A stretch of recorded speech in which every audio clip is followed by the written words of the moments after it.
বন্ধুরা, welcome to my channel my কিচেনে সবাইকে ওয়েলকাম। এখানে আমি আজকে প্রথমেই তোমাদের দেখিয়ে দেবো কিছু মশলা। আর আজকে আমি কি রান্না করছি একটু পরেই তোমাদের বলছি। এখানে দেখো আমি নিয়েছি আদা কুচি, কালো জিরে, সাদা সর্ষে, কালো সর্ষে, পোস্ত আর নিয়েছি কাঁচা লঙ্কা। সবগুলোকে বেটে নিয়েছি দেখো আমি। আর পাশে নিয়েছি দুটো ছোট ছোট সাইজের টমেটো বেটে নিয়েছি। আর এখানে আমি নিয়েছি পাবদা মাছ। আজকে আমি রান্না করব সর্ষে পোস্ত দিয়ে পাবদা মাছ। তো পাবদা মাছটাতে আমি নুন হলুদ গুঁড়ো দিয়ে দিলাম। এবার দিয়ে দেব নুন পরিমাণ মতন,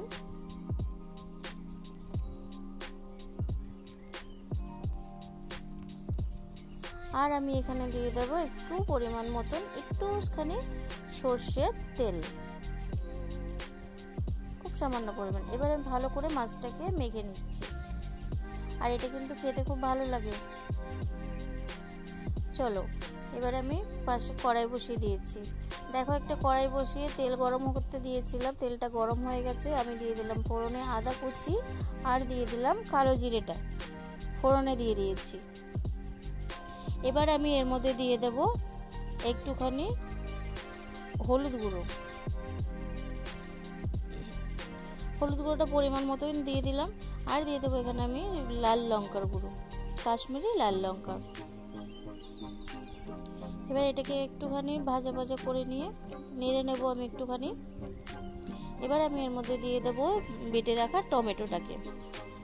আর বন্ধুরা দেখতে হবে টমেটোটা থেকে যেন কাঁচা গন্ধটা চলে যায়, ততক্ষণ পর্যন্ত টমেটোটা কিন্তু ভেজে নিতে হবে তেলের সঙ্গে।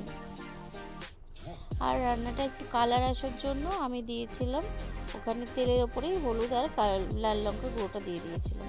দেখো টমেটোটা আমার কষানো হয়ে গেছে। এবার আমি এর মধ্যে দিয়ে দেবো পোস্ত, কাঁচা লঙ্কা, সাদা সর্ষে, কালো সর্ষে যেটা আমি বেটে রেখেছিলাম সেটাকে দিয়ে দেবো। এবার এটাকে খুব ভালো করে কষিয়ে নেব। এটার মধ্যে আর হলুদের ব্যাপারটা তো নেই, আমি হলুদটা দিয়েই আগে দিয়ে দিয়েছিলাম। আর মশলার বাটিটা ধুয়ে একটু জল দিয়ে দিলাম। পোস্তর যা দাম, বাটিটা ধুয়ে জল না দিলে হবে না বন্ধুরা, তোমরা কি বলো? এবার আমি এর মধ্যে দেব পরিমাণ মতন লবণ।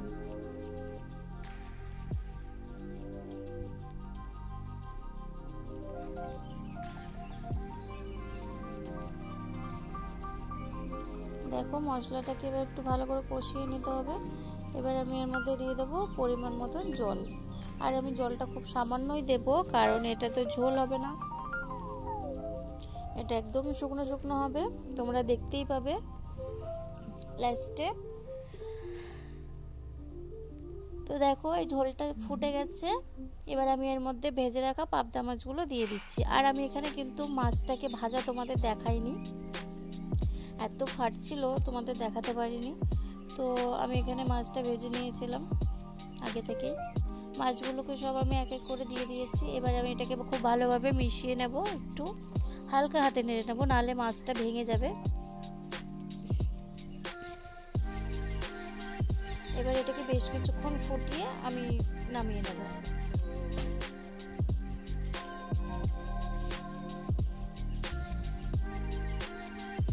তো দেখো আমার এটা কিন্তু হয়েই গেছে, কত সুন্দর লাগছে দেখতে বলো। আর এটা কিন্তু শুকনো শুকনো হবে। চলো নামিয়ে নিয়ে তোমাদেরকে আমি দেখাচ্ছি আবার। ফাইনালি আমার রেডি হয়ে গেছে সর্ষে পোস্ত পাবদা। কেমন লাগছে দেখতে অবশ্যই কমেন্ট করে জানাবে কিন্তু।